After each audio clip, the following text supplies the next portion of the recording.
Good morning, everyone.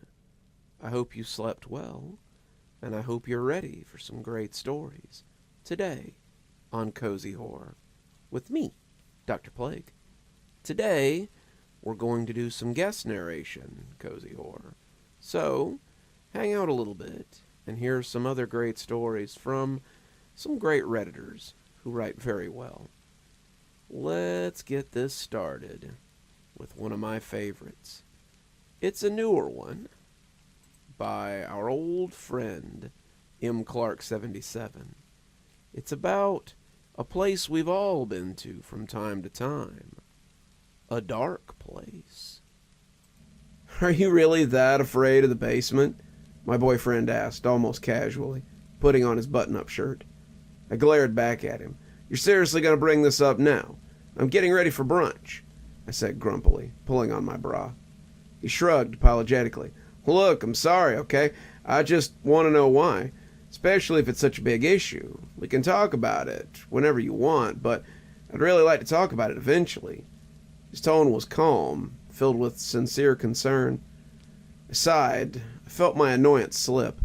I'd been avoiding the subject for so long. I really didn't want to bring it up, but Timothy had been so great.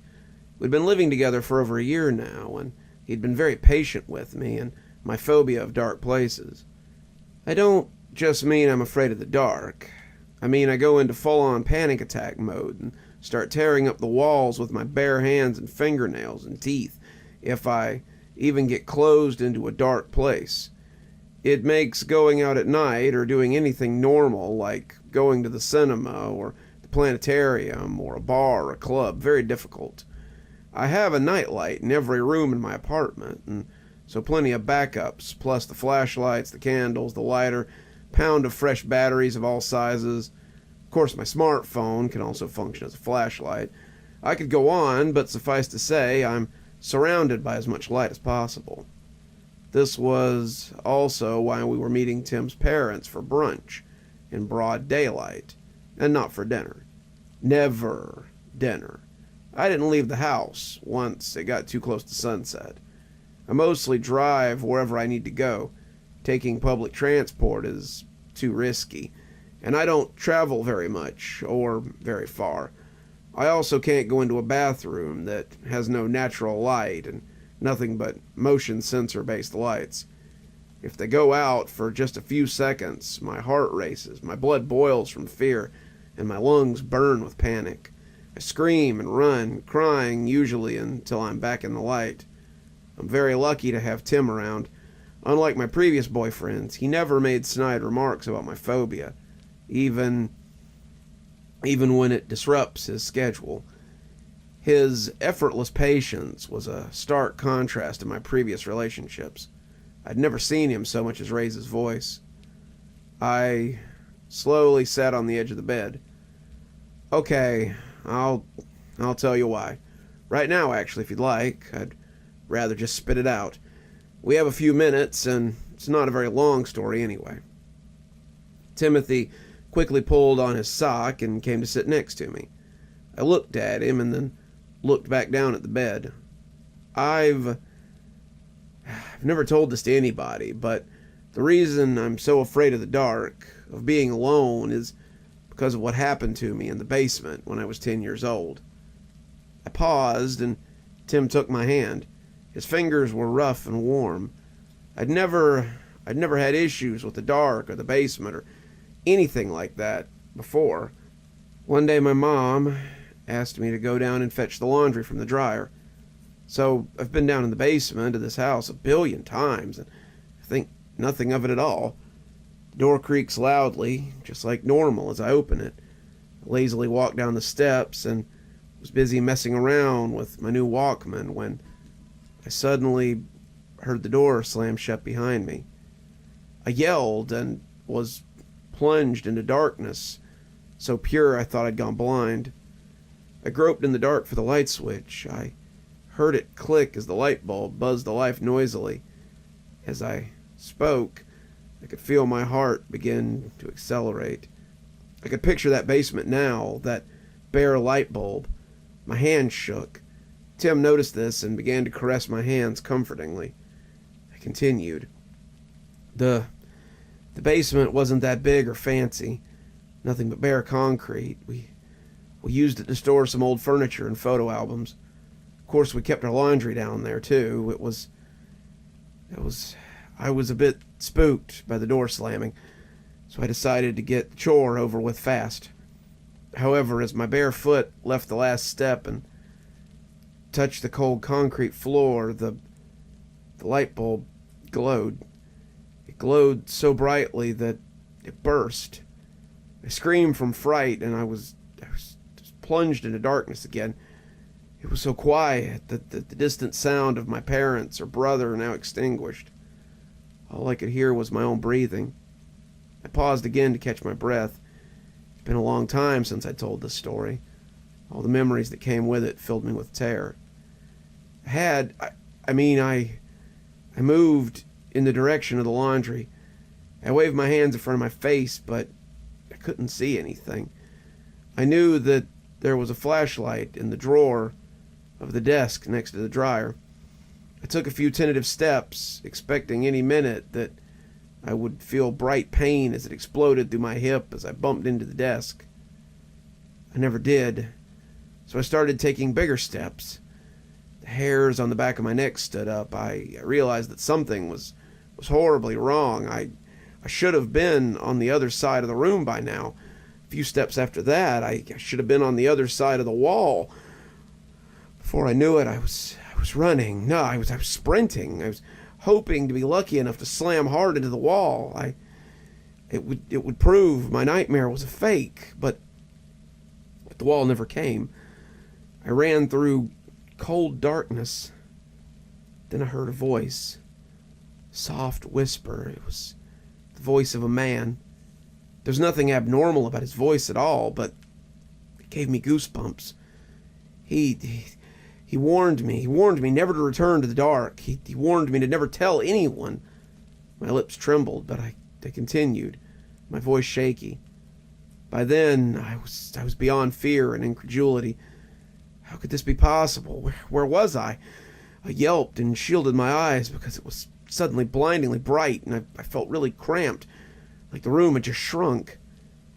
Then strong hands were grabbing me and lifting me. I found myself being pulled from the wall.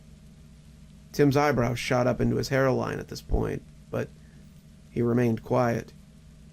We still have no idea how, but some men had heard a noise, and once they'd seen me, they rescued me immediately.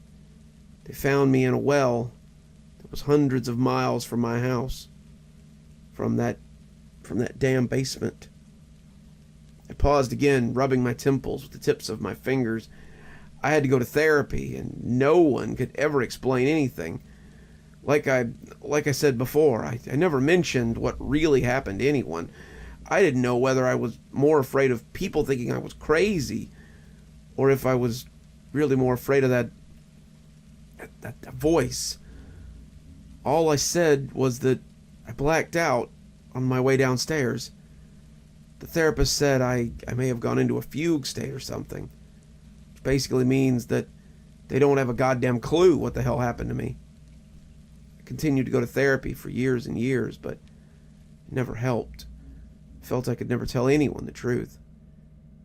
Anyway, it all ended up in the papers, and my family and I had to move to a whole new town.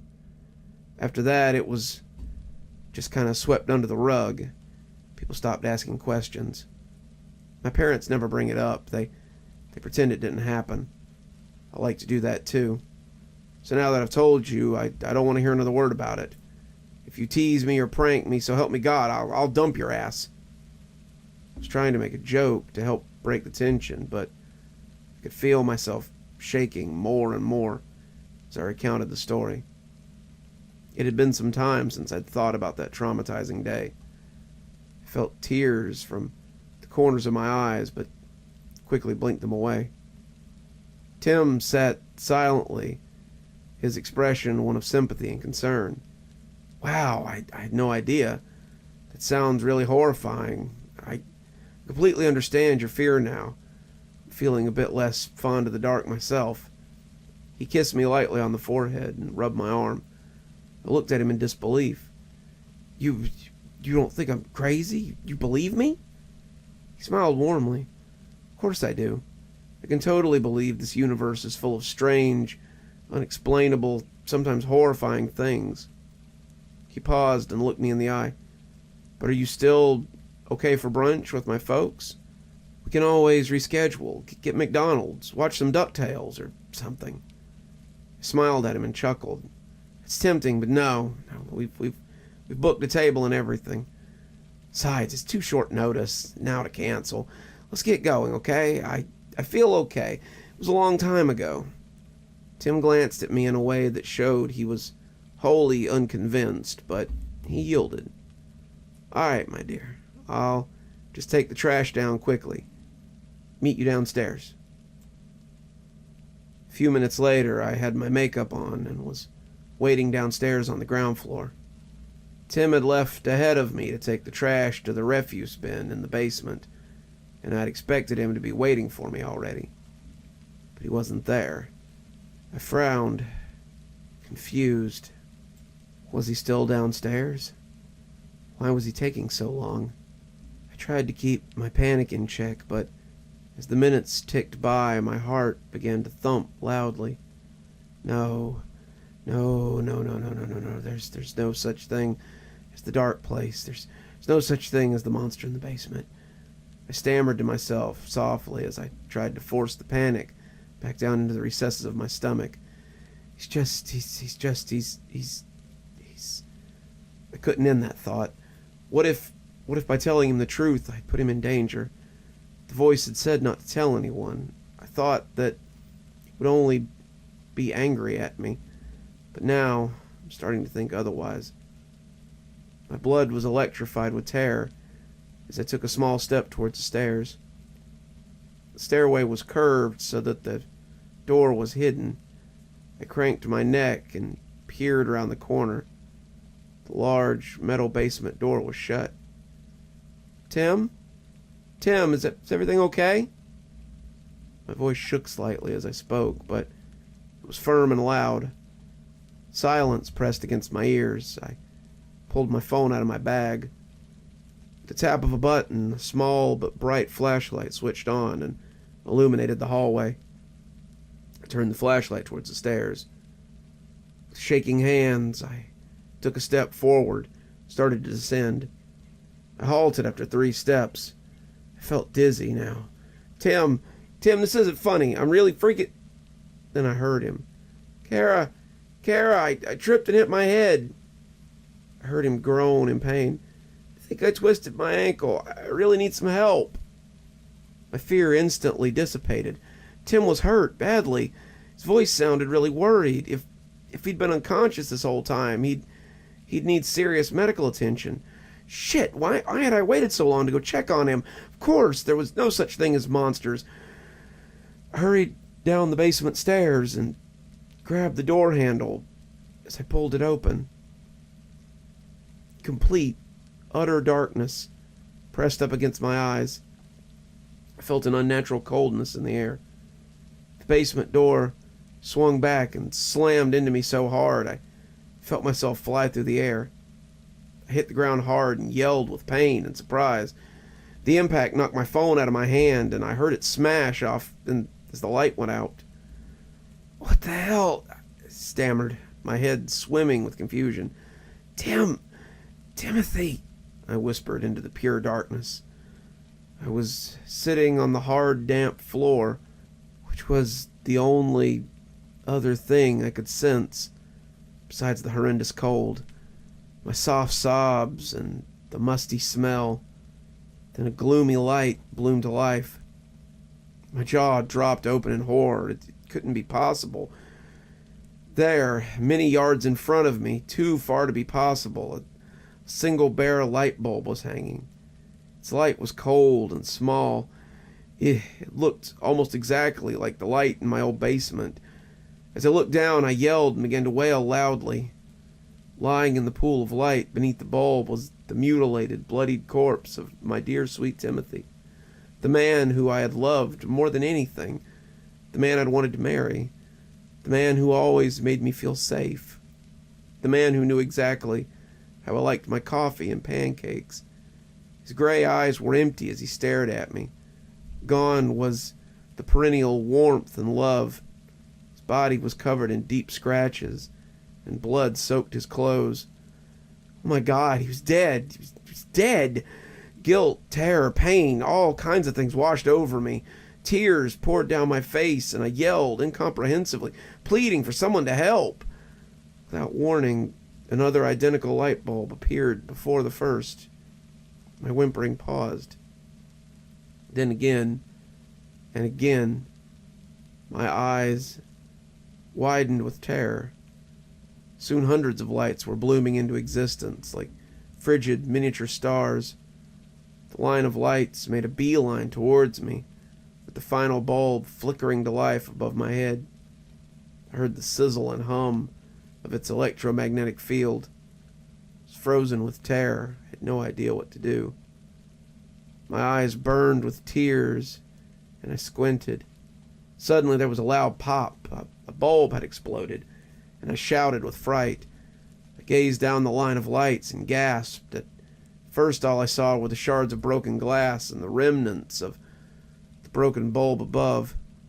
It had been the bulb right at the far end.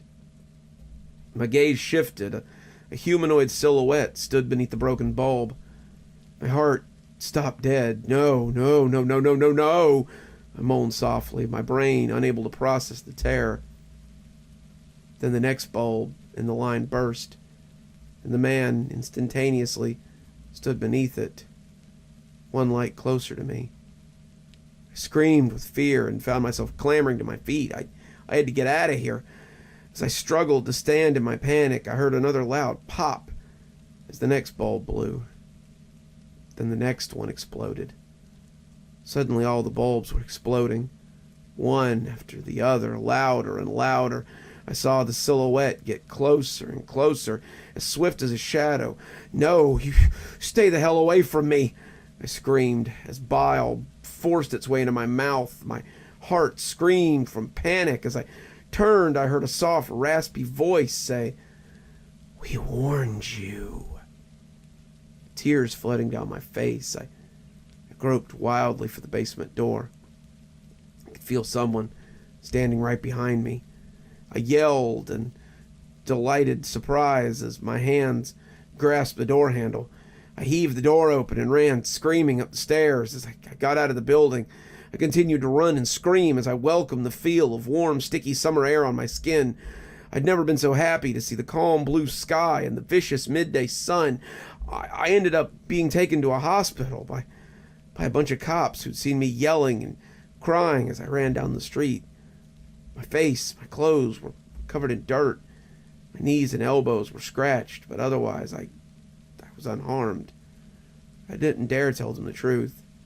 Instead, I said I'd had a panic attack, triggered by going down into the basement to find Timothy. The police searched the whole building, but the only thing they found in the basement that proved Timothy had been there at all was the trash bag he'd taken down. This time, the police have no leads. I miss Tim so much. I feel a numbness where he should be. I keep expecting him to just be around the next corner. His parents refuse to answer my calls. On the other hand, my parents won't stop calling. Suffice to say, I can't even think about the dark without bursting into tears. Even if there's no hope for psychological recovery, I don't think it matters. I still feel like someone's standing behind me constantly. The feeling is especially strong when my back faces a lightless room. I'm never alone now. They're always watching me, waiting for me to return to the dark. I've kept all the lights on constantly. I've not left my apartment in days. No matter how long I wait, though, I can feel them. I'm not even surprised. After all, I had not heeded the darkness's warnings. I get the feeling those who trespass are never forgotten. certainly never forgiven. Moving right along from a dark place to a dark wood, let's hear a story by an old friend of the show, Strange Accounts, about a forest and a being that you certainly wouldn't want to find yourself around after dark. Let's hear a story about Clickety-Clackety. I know it sounds silly, but has anyone ever heard this old poem about the Clickety-Clackety? I don't know if it's just something from my small town that they kept alive or what, but I've been trying to do some research about it for the last few weeks. I haven't come up with much, and I'm looking for help. Honestly, at this point, I'm really begging for someone who has some information on this thing to step forward. But this is the poem I'm talking about. In these woods there lives a puppet. It sits and watches all who pass, with eyes of coal and teeth of rust, with skin crackling and full of crust. With wiry limbs, brittle as spent glass, it moves with subtle creaks and cracks. So if you're ever in the woods and see a puppet sitting near, do not look at it, no matter your fear. Just pretend you're okay. That's truly all I can say. In these woods, there lives a puppet. For some context, I live in the southern edge of Wisconsin. My family has always been pretty savvy when it comes to camping, and it was a big thing for my brother Paul and I growing up. We always had fun during family camping trips. But flash forward 20 years, and my parents have since passed on. There was a bad car accident, and the loss hit us unexpectedly. So, as a little remembrance trip, my brother and I had planned a final journey up into the woods that our family had frequented. It's up near the town of Clements, Wisconsin. It's where my family had always camped, but this time we were going in deeper into the woods, just to have a little extra privacy from the normal campground tenants. Plus, we were planning on getting a little drunk, so we didn't want any officers kicking us out. So, we made our plans. We were going to meet at 3 p.m. on Friday afternoon in the parking lot of the Clements Park campground, after which we'd head up north for a couple of hours. We'd found a decent spot in a clearing through Google Map, and we wanted to check it out. After all was said and done, the plan was to head back to our cars on Sunday afternoon. It was just a dumb, drunk, grieving kind of weekend getaway. We both wanted to talk things through, but neither of us could really be described as the going through armchair therapy sort of people. This is just how we handled things. But once Friday came around, things immediately went south.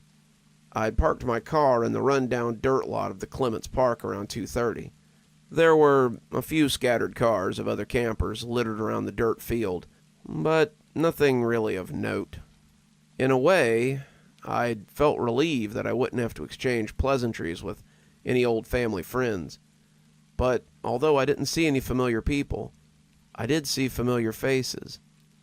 The trees that had stood tall since I was a kid still remained in their proper places. They held on rebelliously firm to their plots and were left untouched by time. If anything, they had appeared larger to me that day. They had loomed over me with an intensity that I hadn't felt in years. Either they had grown larger, or I had felt much smaller. With a deep breath, I took in the strong, nostalgic smell of the cypress and pine trees that filled the woods. It had always amazed me that the memory could be triggered so heavily with scent. The smell of fresh trees and dirt had taken me back to simpler times of life, when you entrusted your whole being to the care of others, when you were so little that your parents had seemed unstoppable by the forces of nature. You felt carefree because your parents could protect you. You never had to worry about yourself. Now that I was an adult, I knew that whole premise was faulty from the start. When death arrives, it arrives. It doesn't matter how much experience or wisdom you have. It has always and will always take what it wants. After a few minutes, I checked my phone and saw 2 unread text messages from Paul. He wrote that he was going to be a few hours late due to work, but told me to just go ahead without him. He said he'd meet me at the clearing sometime in the evening. I remember feeling disappointed in him. I know it wasn't his fault. He had a rough job. But this was supposed to be our time together. Our time to BS and get everything off our chest. I knew that at the end of the day, there was nothing I could do about it. I just thought, whatever, and kept moving about with our plans. I walked behind my rusted little Honda Civic and popped open the trunk. What was inside my beaten-up sedan was worth more to me than my entire life's work. Right in front of me lay the same beaten-up rucksack that my dad had always taken with us. When he passed, my brother and I found all his camping gear still prepped and ready to go in the garage. At that point, we hadn't camped together for at least a decade. As a man, I held back tears as we found it. I think Paul had too. "Hey, Dad," I remembered saying as I picked up the heavy bag. "We're going on another trip together. Paul will be here soon." I looked towards the dirt path leading deeper into the woods and knew it was going to be one hell of a trek forward. It was pretty well known in our town that the trees in Clement's woods weren't exactly easy to travel through. There were thick patches of dry rotted tree limbs that had entangled and knotted around each other. One bad foot placement, and you'd end up snapping more than just tree limbs. With that in the back of my mind, I started my journey. The first thing you have to pass through is the standard campsites. They were full of beat-up trailers and half-assed tents. We called most of the trailers out there the regulars. They pretty much lived out there during the summer.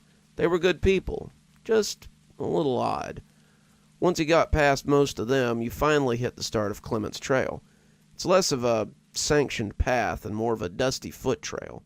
Years of fishermen coming and going had created a thin line of dirt that my family had enjoyed walking through for well over a decade. My brother and I walked down that exact path time and time again with our parents. It was basically a mile loop around a lake that happened to find itself surrounded by jack pines and red cedars that had made up the bulk of Clement's ecosystem. Past that was relatively untouched land. Now, was it legal for us to camp out past the sanctioned areas? Probably not. But what conservation officer would head several hours into the woods on a hunch there might be some buffoons grieving out there? So I pressed forward, continuing northward as I went into the depths of the tree line. Before I knew it, the Clements campground were out of sight and out of mind. During my hike, I used the sun as my marker and kept a good pace. I was actually a little ahead of schedule without having to keep pace with Paul. Incredibly, it was just over an hour of me walking due north that I started noticing something. There was this odd creaking noise coming from the distance just beyond me. It didn't sound like much of anything at first, just kind of like a tree cracking in the breeze. But when it kept happening, always the same distance away and always directly behind me, I started to get an odd feeling creeping up against the back of my mind. Yet every time I turned around to look at whatever was making that noise, I'd see the gentle swaying of green leaves overhead and the sand-colored trunks of the cedar trees, and nothing else. So every time I got that odd feeling running up my spine, I'd turn around and see nothing, then just keep marching on. This happened over and over again. It wasn't until I got to the clearing that something else popped into my head. I hadn't heard a single bird call that entire walk. Aside from the creaking of tree branches and the whistling of the wind, it had been dead quiet. But once again, I pushed it out of my mind. I shifted my focus to setting up the campsite for Paul and I. The clearing we had chosen was perfect. It actually looked better in person than it did on the overhead view from online. It was an almost perfect circle of grass, surrounded by a dense woodline. You could see the sun overhead, casting its dim glow from just over the top of the green canopy. I relaxed my mind a bit, now that I had gotten safely to our makeshift campsite. I went through the mental checklist of everything I had to prepare for the night. I started with the fire. I collected a few big stones that littered the forest floor and formed a little rock pit in the dead center of the clearing. Shortly after that, I made a big pile of dry firewood that I had found scattered around the ground. I did my best to fill the fire pit with the best wood I could find, and tried to spark the tinder with my dad's fire starter. The fire starter went off without a hitch, and it was just in time for the evening sun to start cresting over the horizon. Even though I felt a little rushed setting up the campsite on my own, there was something relaxing about focusing on a single task. I wished Paul was with me, but part of me needed some silence to sort out my own thoughts. The fire provided enough light for me to set up the 3-man tent without issue. Before long, I was sitting by the fire, getting ready to open up the cooler and have a drink. That's when I finally got the text from my brother. "Hey, just FYI, I just got here. I'll be there in about 2 hours. I know a lot of you probably think hiking in the woods in the dark is stupid. You're right, we aren't the brightest tools in the shed, but we had an oversized ego for our capabilities.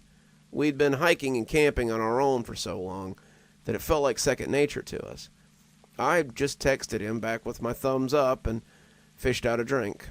I sat my back against a broken cedar trunk near the fire and looked at my handiwork. "Here's to you, Mom and Dad," I muttered, before having a sip of my drink. Before I knew it, the cans had gathered next to me, and my eyes had gotten heavy. My eyes were half closed when I heard the same clinking noise I'd heard earlier. It was just outside the clearing, in the darkening woodline. My eyes drifted towards the edge of the trees and focused in on something directly across from me.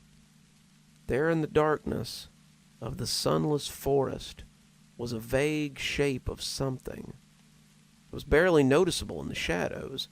It stood about 4 feet tall, and it was facing me. I slowly leaned myself forward off the tree trunk, my eyes fixated on the small, dark form. I was expecting it to turn and run away from me. It wouldn't have been the first time that I'd been spooked by a deer in the night. I thought to myself that any second now I'd hear the skittering of the deer hooves as they scampered back into the woods. But that's not what happened. As my eyes were focused on the little shape, it started to walk towards me. And by walk, I mean walk. Even with it being cast in shadow, I could tell that it had the frame of a small child. It was deathly thin and gaunt. It moved with a sense of weightlessness to it. The moment that it passed into the camp's clearing, the fire licked its face with light. Even through my drunken eyes, I could see what it was. It was the face of an old wooden marionette. I felt my heart lurch up in my throat. My body had instantly skipped the fight-or-flight response and went straight into freeze. I could no more lift a finger of my hand. All I could do was watch and examine the puppet's features. The wood was old and weathered, cracks and chips layering its pale skin. The eyes themselves were dark and empty, and the mouth was just a gaping hole full of rusted metal false teeth. It had what appeared to be human hair matted over its wooden scalp. It was just staring at me. Time passed, and it just kept staring. I worked up enough courage to slowly slide my hands towards my flashlight. I slowly aimed the bulb towards the thing at the edge of the camp and flipped the switch.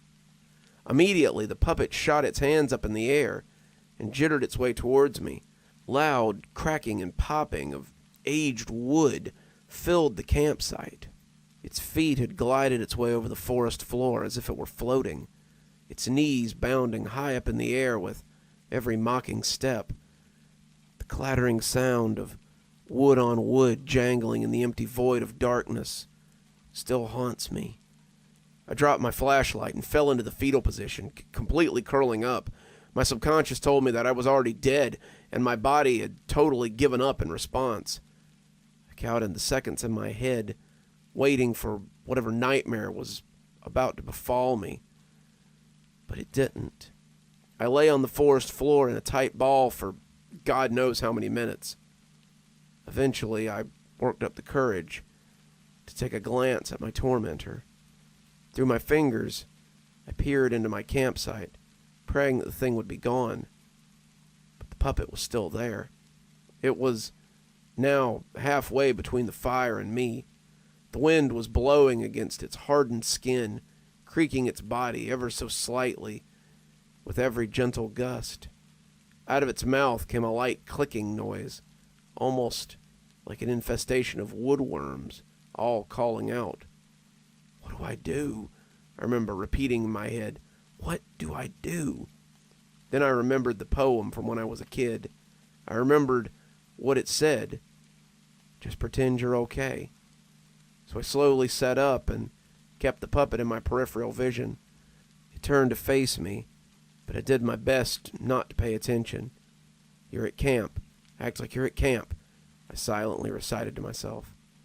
I noticed that the fires of the fire pit had begun to dim. I needed to stock the pit again before the light went out completely.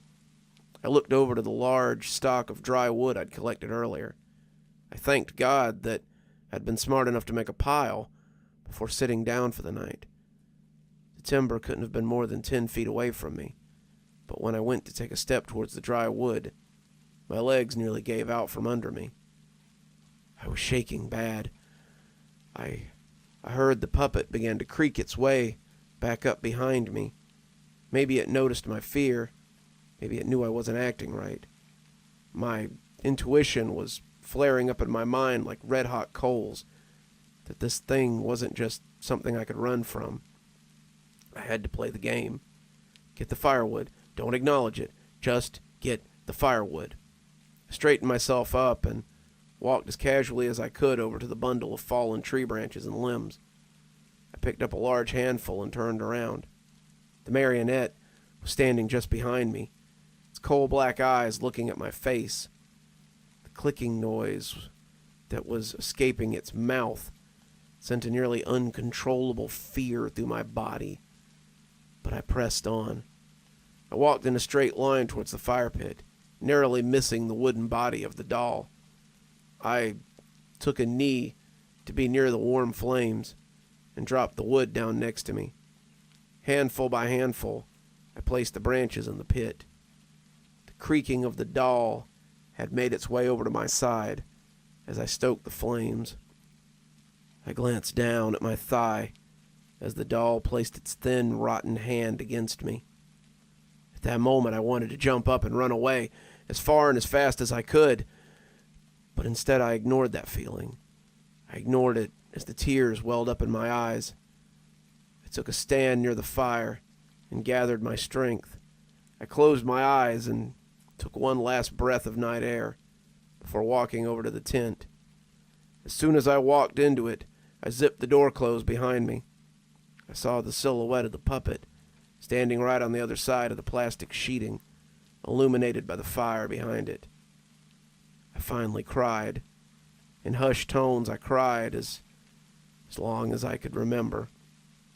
I went to look at my cell phone, let my brother know not to come down there, to tell him to go back to his car and get the conservation officer out here as soon as he could. But when I reached for my pocket, it hit me. I'd left my phone outside near the broken tree stump. I glanced back out at the shadow just outside my tent. It was facing me. It felt like it could see me through the thin layer of fabric that lay between us. I tried to gather up my courage to walk outside my tent and grab the phone, but I couldn't. I just sat there in my tent until I heard footsteps walking up to the campsite. "Hey, Jules, you up?" I stayed silent as Paul called out to me.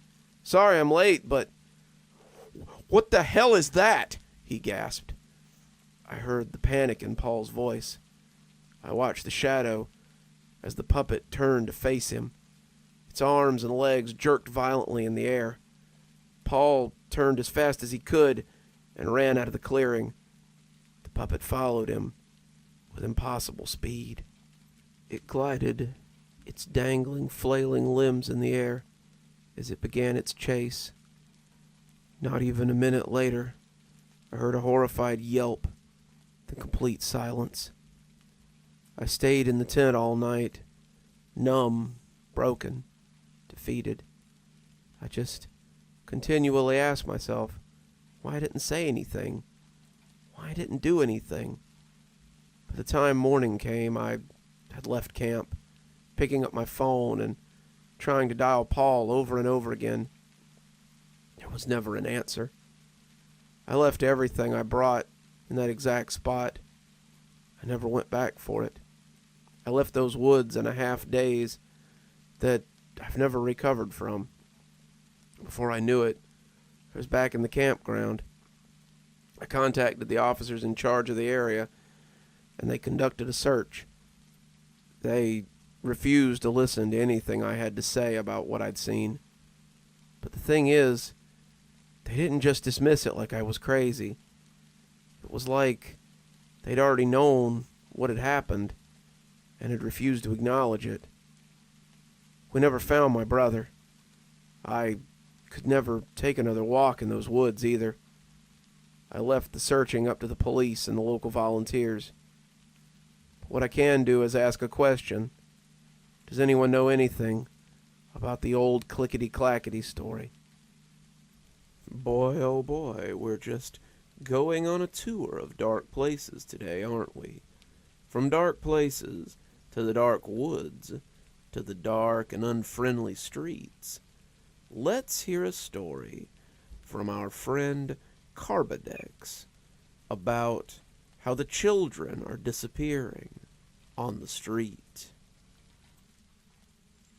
The hissing of steam from the subway grates interrupted the silence of the evening. City lights cast long, menacing shadows over the pavement. Right in front of me, a missing child poster flapped in the breeze. It had been plastered over a lamppost, rain-washed, and barely clinging to it. I had seen that face before. Street vendors sold questionable food, with grease pooling in the grill tops. A thin wisp of smoke emanated from the cart, blending with the city fog. At that hour, only the brave or the foolish roamed the streets. "I told you," a voice sneered, breaking me out of my reverie.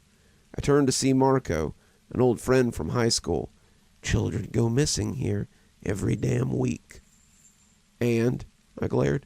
"And nothing," he laughed, taking a drag from his cigarette, the orange glow illuminating his face in a sinister dance. "Just stating the facts."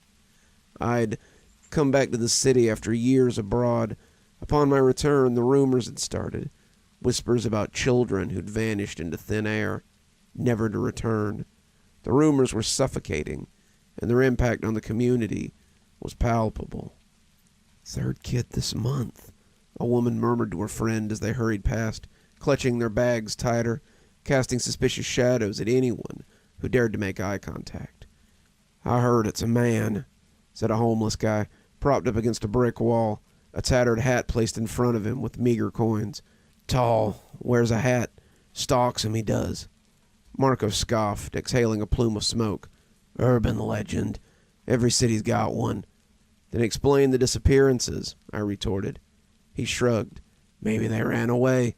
Maybe it's a trafficking ring. Who knows? It's the city. Things happen." My fingers itched to slap the indifference from his face, but the seed of fear had been planted. I started seeing the missing children posters everywhere. Lampposts, bus stops, the mouths of alleyways. One evening, while walking through the park, I saw a group of kids playing. The setting sun cast a golden hue over their innocent faces, their laughter echoing, forming a dark contrast to the tales of horror that loomed large. In the distance, a silhouette stood watching, a man in a hat. I squinted, trying to get a better look, but the figure melted away, almost as if he had never been there at all. The fear grew. Every time I'd heard a child's laughter, my heart would race. Every shadow, every whisper, every creak became a harbinger of doom. The nights were sleepless, the weight of a dark city, secrets that pressed down on me from everywhere. One night I was taking a shortcut through an alley, the familiar sound of children's laughter sending shivers down my spine. I strained my ears, trying to locate the source.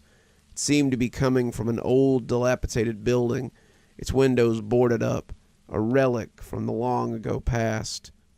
Against my better judgment, I approached, feeling an inexorable pull. As I neared the entrance, the laughter grew louder, more distinct, but eerily off somehow. It sounded distorted. The front door creaked open, revealing a dark hallway. From within, the giggles continued. My feet moved of their own accord, leading me deeper into that abyss. Each step echoed a rhythmic beat that only seemed to amplify the terror coursing through me. A dim light at the end of the hallway beckoned. The room it led to was bathed in an otherworldly glow. At the center stood a massive mirror, its ornate frame decorated with grotesque faces. The reflection, however, was not my own. Instead, the faces of the missing children stared back, their eyes hollow, their smiles twisted in eternal torment. "Help us," they whispered in unison. From the shadows, a tall figure emerged, the brim of his hat casting a shadow over his face.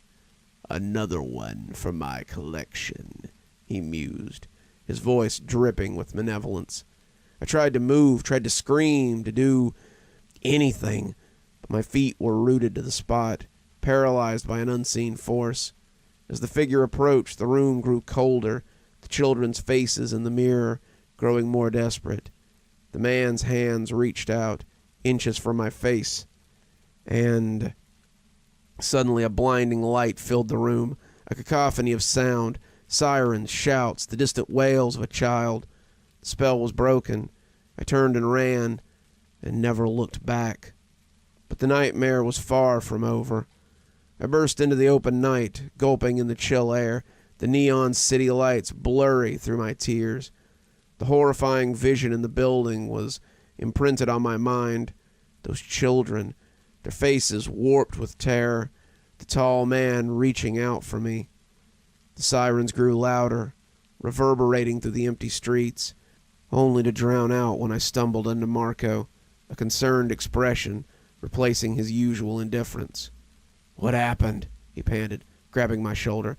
"I followed you when I saw you enter that building." But I could only point back to the cursed structure, my voice a mere whisper. "He's in there." Marco's eyes darted to the building, then back to me. Without a word, he pulled me away, ushering me towards the brighter parts of the city, away from the echoing laughter and the haunting shadows. We found ourselves in a 24-hour diner, the sterile fluorescent light seeming alien after the night's events. I narrated everything, and Marco listened intently, occasionally sipping his coffee. "You're lucky to have gotten away," he muttered, tapping his fingers nervously on the counter. "There are legends, you know, of the man in the hat. They say he traps souls, feeds on the innocent." "But why children?" My voice wavered, and the passing waitress shot me a worried glance. Marco sighed. "Children are pure, their energy's untainted.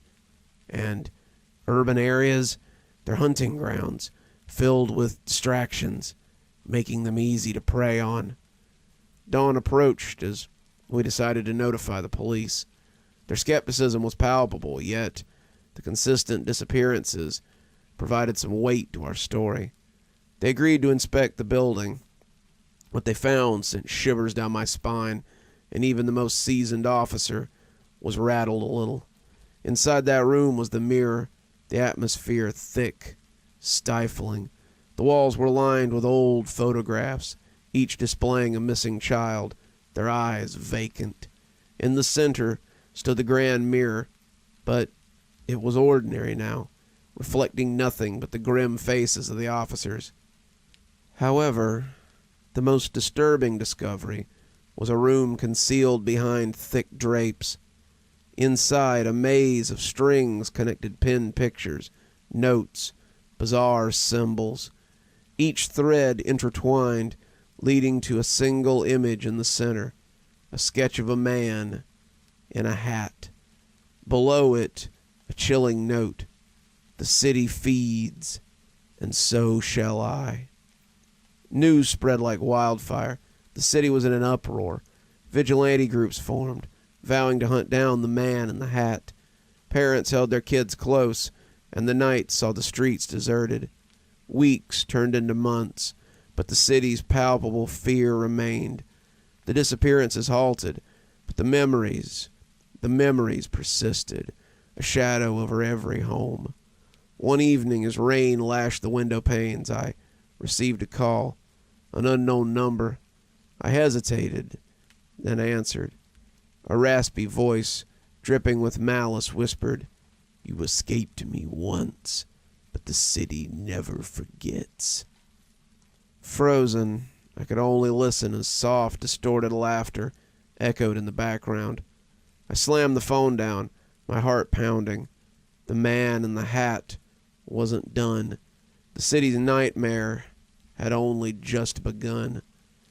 Despite the overwhelming dread, there was a determination that burned within me. I couldn't let this malevolent entity continue his reign of terror. Teaming up with Marco and a group of other survivors, we decided to delve deeper, to unearth the truth behind this urban legend. Our research led us to an ancient myth, stories of an entity that existed in the shadows, thriving on fear. The more that we feared, the stronger they became. Legends spoke of mirrors as portals, realms where these beings would trap souls, feasting on their essence. We needed to destroy the source of the power. We needed to destroy the accursed mirrors. Armed with tools and determination, we made our way to the building.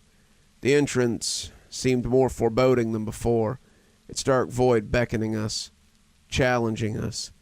Inside, the silence was oppressive. The mirror room awaited, the large glass surface reflecting our anxious faces. Taking a deep breath, I swung my sledgehammer. The impact sent ripples across the city. Every street, every home, every heart felt that first strike. As cracks appeared, the trapped souls began to break free. The city, once cloaked in darkness, began to breathe again. But it wasn't over yet. From the mirror's depths, the man in the hat emerged, his form more terrifying than any legend could convey. Our final battle had begun. The room's temperature plummeted. Our breaths were visible, forming vaporous clouds in the freezing air. The man in the hat moved with unnatural speed, a mere blur as he lunged at us. Marco and the others tried to restrain him, but it was like fighting a hurricane. His sheer force was overwhelming. His eyes were pools of infinite darkness locked onto mine, and I felt a pull, an overwhelming desire to succumb. Those eyes were a promise of peace, an end to constant dread, but beneath that, a current of malevolence lurked. "Join the others," he hissed, his voice echoing with the pain and sorrow of all his victims. But I wasn't ready to give up. Remembering the research, I shouted, "Don't look into his eyes. He draws strength from our fear." Distracting him with makeshift weapons and tools, we circled the mirror, chanting an ancient spell we had discovered during our research. The room quaked. The very foundations of the building groaned under the force. The mirror's cracks began to grow, each fracture emitting a piercing scream, the collective voice of the trapped souls, demanding release. The man in the hat, his strength waning, tried to retreat into the mirror, to escape the onslaught, but our chants grew louder, drowning out his anguished cries.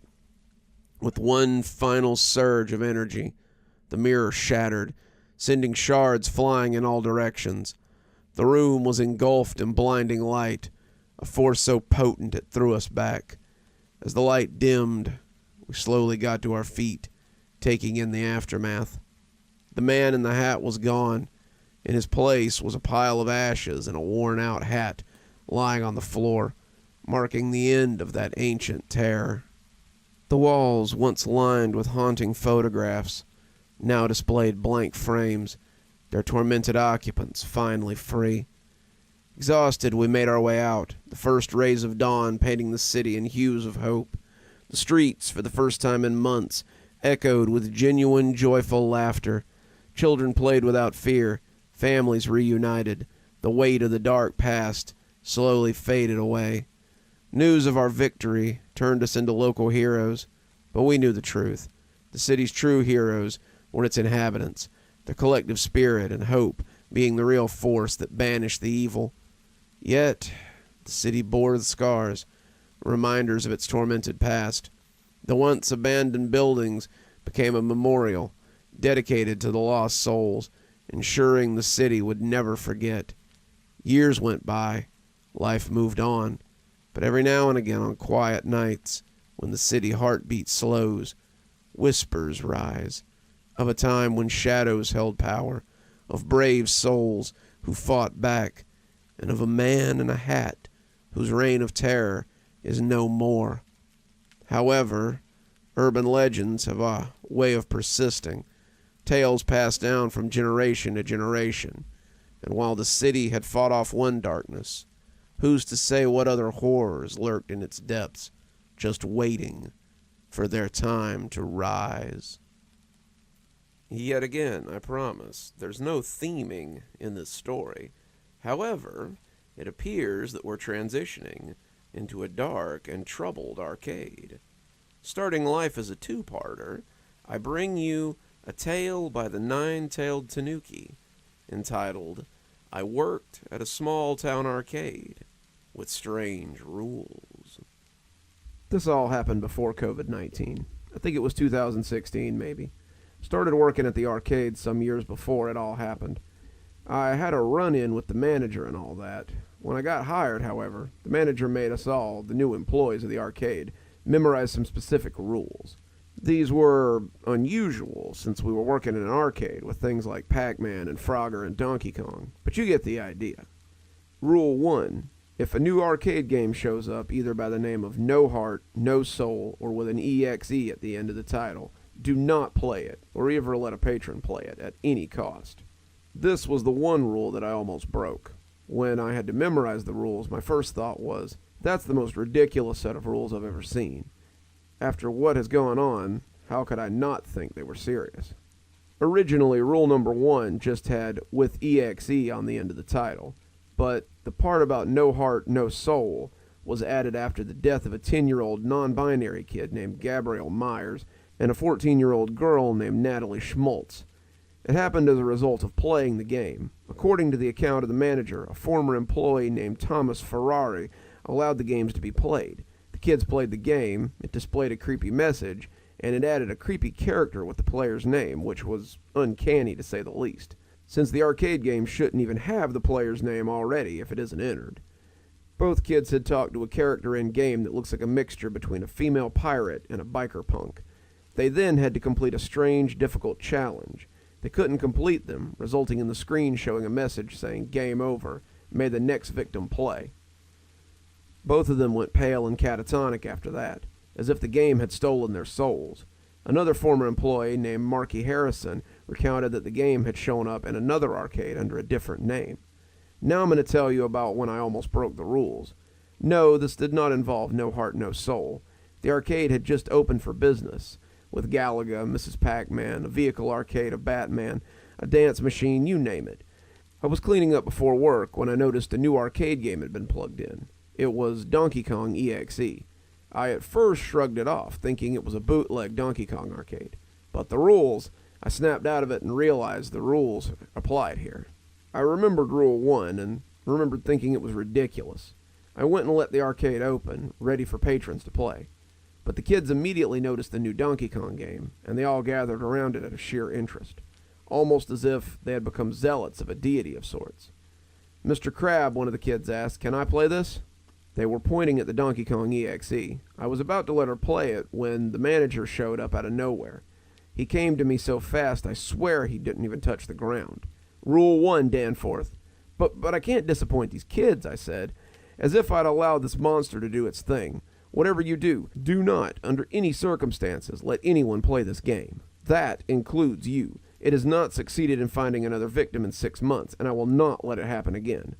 Later, after the arcade closed, the game was unplugged, hauled off, and taken away. No child played that game that day. Rule 2. If no person comes out of the laser tag arena for 30 minutes after they enter, notify the management immediately. After my run-in with the manager, after nearly letting the girl play the game, how could I not follow the rules? This happened about a month after the Donkey Kong EXE incident. As a general rule, we have to observe the time of the next group of people to play laser tag. We also have employees keeping watch on the laser tag in case Rule 2. Normally a period of laser tag lasts 20 minutes, so we're usually good at that. I had the shift that day. I watched the people go in, so I wrote down the time they went in. I know, we get bored with all these kinds of things, but how can we not get bored when we just have to watch the entrance of a laser tag arena? The time was 2:37 p.m. when the group went in. I watched the entrance, glancing at my watch to make sure the laser tag game lasted 20 minutes and no longer. My coworker Miles ghosted up to me, as she always did. "Danforth, how you doing?" "Miles, don't you dare sneak up on me like that. I need to make sure this laser tag game goes smoothly." "Oh, that's what you have to do today." "Okay." She went back to her janitorial duties, and by then I glanced at my watch. 3:05. I dashed straight for the manager's office, after having noticed that nobody had come out of the laser tag arena. After my run-in with rule number 1, how could I not? I burst through the door, and I said in a volume that was almost like shouting, "Rule 2, time was 2:37 p.m., 12 people inside." The manager got out of his chair so fast that I thought he was about to run for his life. "Ah, crap! Move aside! I knew this was going to happen again. I knew it! He grabbed a screwdriver and a wrench from his desk drawer and rushed towards the laser tag arena. He opened the circuit breaker inside and did some things that would require the skill of a mechanic. About 5 minutes later, I saw the people I had seen enter come out the exit. All 12, no worse the wear. Later that day, I asked the manager about what happened, which prompted him to make this rule.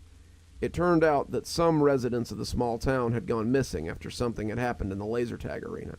He showed me the missing posters, even showed me some of the paperwork with notes from previous employees, about the time they had gone in, and how 30 minutes had passed with no one coming out. I realized that what he had done was a type of procedure that stopped the monster within the laser tag game. He discovered it in some kind of manual. I realized from his reaction to my notifying him of rule number 2 that the rules weren't out of silliness. They were there to protect us. Rule number 3, if a blonde woman in a red dress asks for a prize, under no circumstances should you give any of them to her. This happened to me for the first time about a month into my job. I was given the shift of the prize counter that day. Note to you guys, we change jobs weekly to make sure everyone doesn't get burned out and, to protect us from the weirdness that goes on around here. Like I said, I was working the prize counter. There were some interesting things, like the toy balls and the Nerf guns that you couldn't find anywhere else, but they were mostly all plush animals. Luckily, the woman in the red dress can take no for an answer, making her one of the least dangerous things on the job in the arcade. I got about 7 tickets from this kid, and he asked me for that unicorn. I gave him the one he wanted, but in the line was the blonde woman in the red dress, just behind the kid who wanted the unicorn. She looked like her hair was really bleached white. Her dress was like a red-colored version of a Monica Black dress in the TV show. Her figure was awfully attractive and a little creepy. She came up to me and asked, "May I have one of those plastic pirate swords?" She offered me the 5 tickets that it would take to get it, and I offered it to her, but the thing I found out about the ticket was that there were no numbers on them like there normally would be. So I said no, and she just smiled and walked out of the arcade. I went to the manager to find out more about this rule. "Hey, can I talk to you for a second? Danforth, you going to tell me you broke a rule?" "No, just I need to know more about rule number 3. With that, he gave me a stack of papers. When the arcade closed that night, I read through most of them, the headlines jumping off the page at me. Family murdered in their home, an article from a 1985 paper. The article talked about an employee of the arcade offering a woman in a red dress a prize the night before they were killed. That night, he and his whole family had been murdered. Engaged couple killed. That had been an article from 1987. The wife was working at the arcade when she offered a prize to a woman in a red dress, right before the night they were murdered. I could see some handwriting, but it was hard to read. "It's the same lady," someone had scrawled in the margins. Several other articles read about someone offering a prize to a blonde lady in a red dress, right before their death or the deaths of their families. When I got to the last page, it was just more handwriting. I better make a rule to avoid this in the future. Rule 4. If there is ever a power outage in the after hours, hold still. If an arcade turns on by itself during the said outage, go straight to it and play the game until the power comes back on. Make sure that when you play the game under that circumstance, to make no mistakes whatsoever. Normally, we're not supposed to play games on the job, but if the circumstance for this rule happens, that is where you can get an exception. Since we switch jobs weekly, I sometimes have janitorial duties after hours. 2 weeks into the job, I had janitor duty in the after hours, and the power went out. That includes the obligatory emergency lights that are supposed to stay on regardless. I stood completely still, thinking the power outage would be temporary, but an arcade cabinet came on, turned on by itself with a startup screen, and the number of credits needed to play already in it. It was that game with the hamster wheel, the one that kids love so much. You have to roll the ball through the course without fail, and at the end you get some tickets. Remembering the rule, I walked right up to it and started playing. It didn't play like it usually did, and it was as if the difficulty had been turned way up. It was hard not to let the wheel fall off. I kept on playing, just trying to keep him from falling off the track. I sat there playing that game for 4 hours until the power came back on, and when it did, I went straight to management. I saw you playing that game. Rule 4, Rule 9, or were you just slacking off? Rule 4, boss. Good. Keep in mind, Danforth, if Rule 4 should happen again, making any mistake will do to you what happened to Gabrielle and Natalie. I remembered those 2 girls laying pale and catatonic in front of that machine, and made a mental note never to fail at a game if it happened again. Rule number 5, if all the arcade screens show the exact same message, notify the management immediately. I had janitorial duty, but sometimes I work the prize counter, and sometimes I also work the laser tag to make sure that it works properly. I had janitorial duties that night, but sometimes I had to work the prize counter, and sometimes I also had to watch over the laser tag to make sure that rule number 2 never went down. I'd been working for 3 months when the arcade games suddenly blinked on after hours, and all the games had the same screen. They all showed the exact same image, the image that was a mixture of biker chick and Disney princess of some form. I remember cleaning up the last of the mess I was on super quick and going straight to the manager. Rule 5. Okay, Danforth, stay here. I'll take care of it. He rushed straight to the arcade game with the biggest screen, which was in the corner. He stood straight-faced in front of the screen and asked whatever the girl was on the screen, "All right, what do you want this time?" The image on all the screens turned to look at him, and they spoke like multiple girls talking to him at once. "You know what I want. Cut the crap, lady. Tell me what you want. You made the rules against it, remember? You know the games are hungry. Not after those 2 girls. Never again. Rules are meant to be broken, Lester. You know what I want. Like I'd ever believe anything you say again. You think you can just make rules against the creature I am? When I need more what? You know what I want. No way I'm letting you kill more kids. Don't you remember? I want someone to play no heart, no soul. The hell with that. Please, when won't you let this cute little man play it, too? No chance. You'll pay for this. Rule number 1's there for a reason." There was silence for a moment. Then she said, "You've given me what I want. All I really wanted was for you to remember the fear you had when I took those souls." "You bitch," the manager said. Then the arcade screens turned off. No other incident happened that day. I remember being pretty scared. Seems as if the arcades are possessed by some strange monsters. It felt as if we were dealing with some sort of demon. All I could do was watch helplessly, really having no way to deal with any of this. Rule 6. Should any patron hear a strange growling noise from any arcade cabinet, let them know immediately that you'll take care of it, and get a kit from underneath the manager's desk and place it behind the game in question. This incident I'll tell you about happened nearly 5 months into the job. It happened about 5 or 6 times a month. Some kid was complaining about hearing a low growling from the Frogger machine. There are kits for each arcade underneath the manager's desk, supposedly containing different foods for different monsters inside the cabinets. They said that they heard the growling after they completed about 5 levels, and it distracted them so much that they ended up failing into a game over. "Don't worry, kid. I'll take care of the problem." I rushed to the manager's office and asked if I could get something from beneath his desk. "Rule 6, Danforth?" he asked. "Yes, Rule 6. "Which arcade?" "Frogger." "Hang on." I waited for about half an hour outside the manager's office. I was bored, so I was about to leave when he came out with the necessary kit. "Here, remember to place it directly under the arcade cabinet."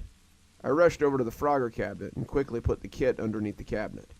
Almost immediately, I thought I saw tentacles just kind of take the kit. I'll admit, it scared me so bad that I jumped, and one of the kids asked if I was okay. Yeah, I'm good. Thanks for your concern. Rule 7. If a strange woman's face suddenly shows up at the game where you throw balls at the bottles, close it off until the face is gone. I had the drive to follow this rule after I saw what happened when a patron actually played it when the face was present. The face looked a lot like Olivia Newton-John's from that movie Grease. My getting distracted caused what happened next. I saw the guy start to play. He threw 2 balls without incident. The face showed up right after he threw the third one to topple the third set of plastic bottles. The ball hit the face, and if I hadn't seen it with my own eyes, I'd have never believed it. The face showed a lot of anger. It stuck its tongue out, then opened its mouth wide. The man could hardly believe his eyes. He looked scared. Luckily, no one else was near the game, which was good because no one else had to watch that face slide up out of the game and eat the man whole. I stood there in shock for a minute. I noted the identity of the patron and closed off the game. We do this by adding a sign and some yellow tape that says it's under repair. Then I went to the manager immediately. I told him everything. Danforth, that face tends to show up when you least expect it. It's very rare that the face would show up right as the game is being played. You were supposed to tell him to wait between throws in case the face showed up. I blinked. I did. He even complied. Okay. That face showed up just as he threw the ball. Meaning that either the timing was bad, or that thing's getting smarter. I'll look into the incident. For now, close the game off for the rest of the day. And that was just what I did. The face usually goes away after an hour of the game being closed, but it takes a little longer if it gets someone. Could be why he wanted me to close it off for the rest of the day, I guess. Rule number 8. If a brunette shows up in a black dress with a facial tattoo of a spider web and walks through as if she's floating, notify the manager immediately. This one happened about 6 months into the job. I was making my rounds after hours, making sure to keep following the rules. The patrons were just leaving when I saw the brunette walk in. It took me a while to notice her face. Yeah, she was wearing a black dress. She did walk like she was floating. She was super tall, as though she might be over 8 feet. I was about to dismiss her as a patron coming for a prize when I noticed the unmistakable tattoo of a spider web around her right eye. After 6 months of noticing what happened when you break the rules, how could I not rush to the manager's office on instinct? Boss, we got a Rule 8. I see. Bring her to me, Danforth. This might take a while, so just wait outside till I'm done. I had a strong feeling that he might have met her before. I looked all over for this girl. Yeah, she was beautiful. Yeah, she was tall, but for some reason she kind of blended in. I finally found her by the Pac-Man machine, and I took her straight to the manager's office. When I asked her to come with me, though, she turned around, and she looked scared to death. I told her it was okay, and I brought her to the manager's office. The door closed as she went inside, and I just waited there until he was done. He was right, it certainly took a while. Boredom started setting in, and the arcade machines turning on and off was getting annoying. After a while, the brunette walked out, seemingly calm, and left the arcade. The manager's eyes appeared bloodshot, and I asked him what had been going on. Can't tell you, but were the arcade screens acting strange? They were turning on and off over and over. He paused for a moment. He looked at the arcade screens and saw they were still doing it. Danforth? Yeah, boss. It's time. We have to break Rule 9 tomorrow. Rule 9. Do not play the nameless arcade game that randomly shows up in every corner of the arcade. The cabinet in question has no name at all. Almost every day, it just randomly shows up in another corner. The arcade screens have different ways of acting if the brunette shows up, he told me. If they were showing weird images and cycling, it meant that there was nothing wrong. If they were showing the image of that girl while the brunette was there, then he had to let her talk to the brunette. But if they were flashing like that, like they had the day before, then we'd have to break Rule 9. The next day, the nameless arcade machine showed up near the entrance. It was almost like muscle memory for me to try to put the out of order sign on it, but the manager just waved me off. I need to do this, to keep the business going and to protect everyone.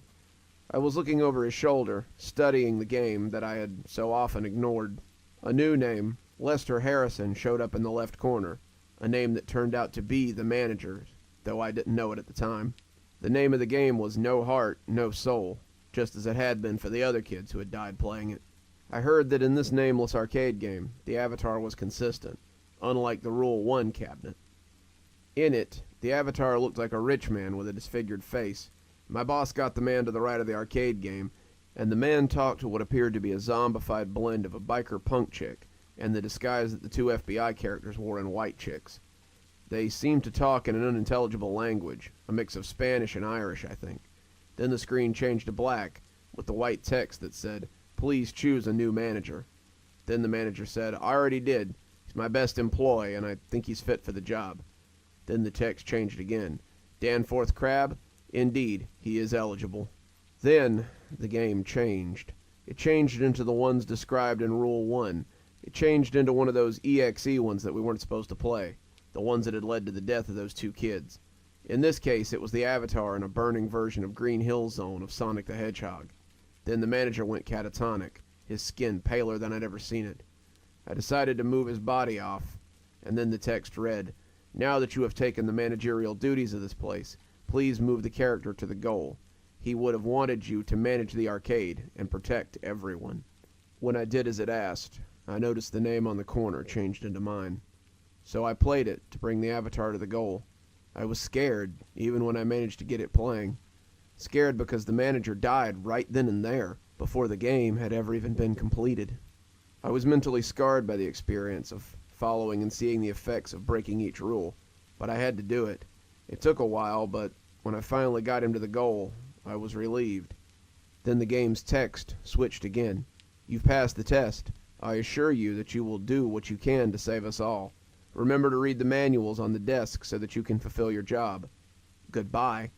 Then the arcade turned itself off. I went to Lester Harrison's office, now my office, I suppose, and looked into the manuals. I was scared because I'd never taken such a job before. Also, having witnessed his death, a death that was shared by Gabriel and Natalie, had scared me. The manual was leather-bound, had the rules, the reasons why, and instructions on how employees must be trained. On the last page it said, "Rule 10, the establishment must always have a manager and an owner." And now, let's finish up strong with what else but a dark and foreboding mountain. Let's hear a story from a very good friend of the show, CIA Herpes. Wherever he is, I hope he's doing well, because I can't seem to find him anywhere these days. Let's hear a story about a boy who saw demons circling an old man in his youth. The old monk looked up, shielding his eyes from the sun with his hands. The clouds looked strange, black and thick, curling like smoke above where he now sat on top of the mountain. "So it has started," he said. I heard him from farther down the trail, carrying a pail of water for us to drink. Back then, as a 7-year-old boy, I lived in the nearby village. I always wished to learn from the monk. They know secrets, after all. "Oh, Father," I said, dropping the heavy pails of water on top of the mountain, where the monk sat in his ochre robes, his legs crossed full lotus in the eternal symbol of meditation. "What are those clouds, do you think?" He didn't look up at me, but for a moment I thought he might not respond. "Boy, there are things in this world you don't know yet. The wonders of enlightenment, yes, but also the strange evil demons who rule the sky and torture the evildoers in Naraka. They see I am weak, and that I have not yet attained enlightenment. They come here to torment me, to see that I am reborn," the monk said, his voice wavering and cracking as he came to the last word. "They know I have failed. I have not attained nirvana." The old monk did look weak. His hands trembled, and his legs under his robes looked like thin, brittle sticks. His eyes watered constantly, drooping, the whites looking more like yellow jelly than sclera. But in the center of those eyes, I saw a blazing determination and a deep energy. "All beings know the horror of rebirth. Is that not true, old father?" I asked, sitting down beside him. He shook his head. "I will not," he said bluntly, his voice gaining strength and volume. "I will not be reborn. This cycle must end. This is my last body. I swear it on the sky, on the trees, on the mountain that we sit upon. The demon will not win." The old monk had gone to a doctor. The doctor had looked at him, his sickly and jaundiced appearance, and had immediately begun running tests. "You have terminal liver cancer," the doctor said. "I'm sorry, but you will not live out the month. It has progressed too far." "So it has. So it has. All things must arise and pass away."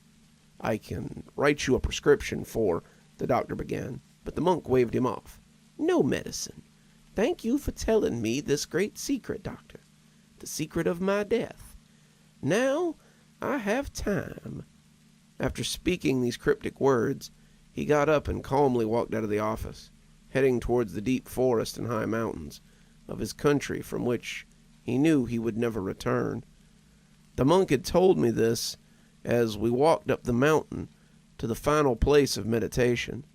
I'd cried, tears streaming down my cheeks. But who will teach the townspeople? Who will perform acts of compassion and spread wisdom when you are gone? We have no one else, old father. You're the last." The monk walked in silence for a moment, thinking deeply under the bright light of the sun. "You will, perhaps.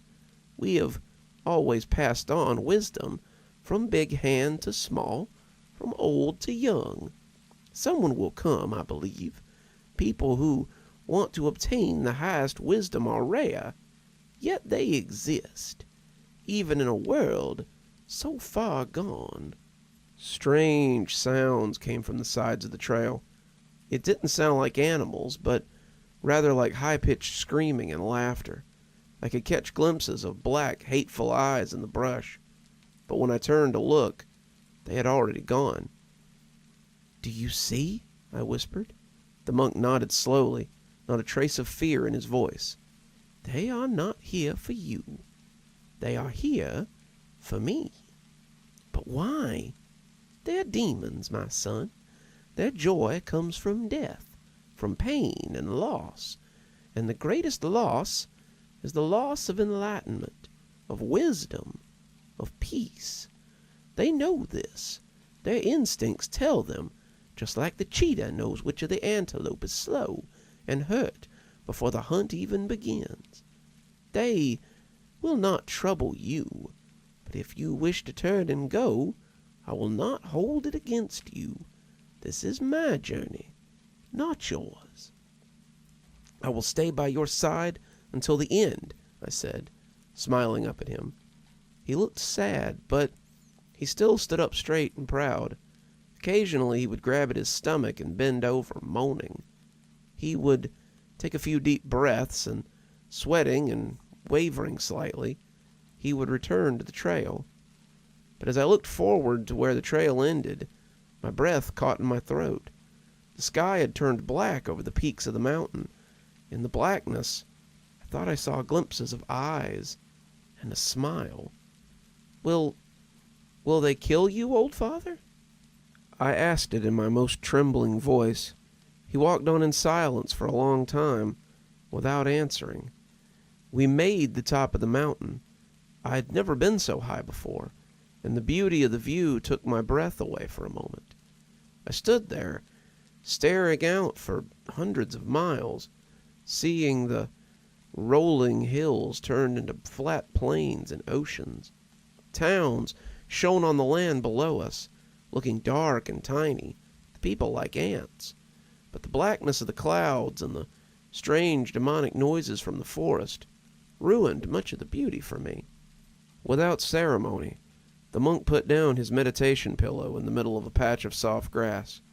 He looked down at it, then he looked over at me. "I will not be rising again. You must return home alone after the end." "I will. You've shown me fearlessness. I will be like you. I'm not afraid of death or demons, just like you. I can get home by myself." "Your parents will worry," the monk said, but I shook my head. "This is more important. I'll stay by your side until the end. You will not be alone." "I'm never alone. I walk the path of the Buddha. He is here, by my side, on the trail and above, selfless and free as the wind. I'll follow him out at the end, I hope. We will go together without self." I didn't understand what he said, but I smiled all the same. "Now I must sit and meditate. Time is short. Do what you will, my son.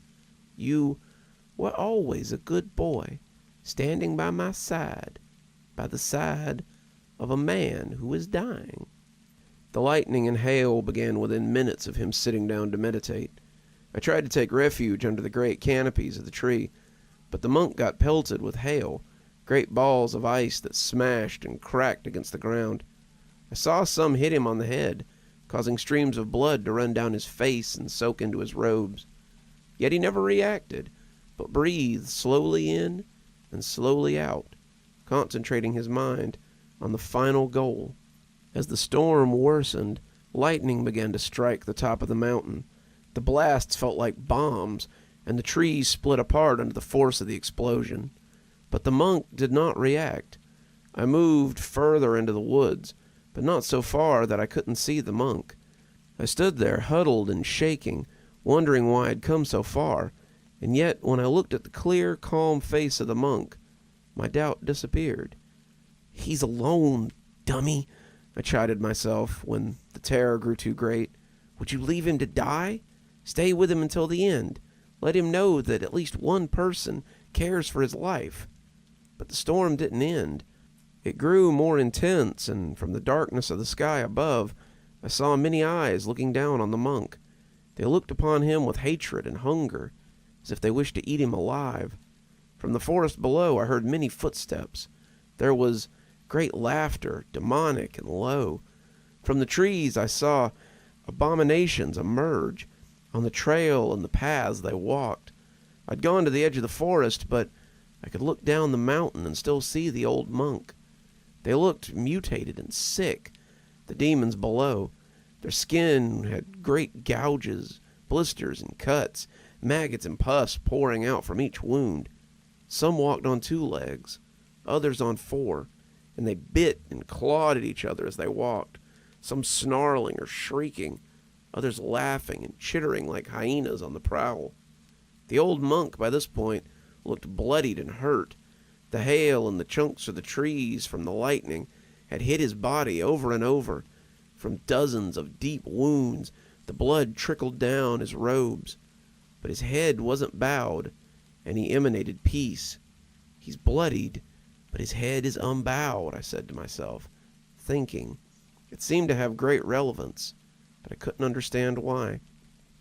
As the demons approached, the lightning began to strike closer and closer to the monk. The ground shook with each blast, and I feared the mountain would fall apart under the strength of the crash. The first row of demons had seen the monk.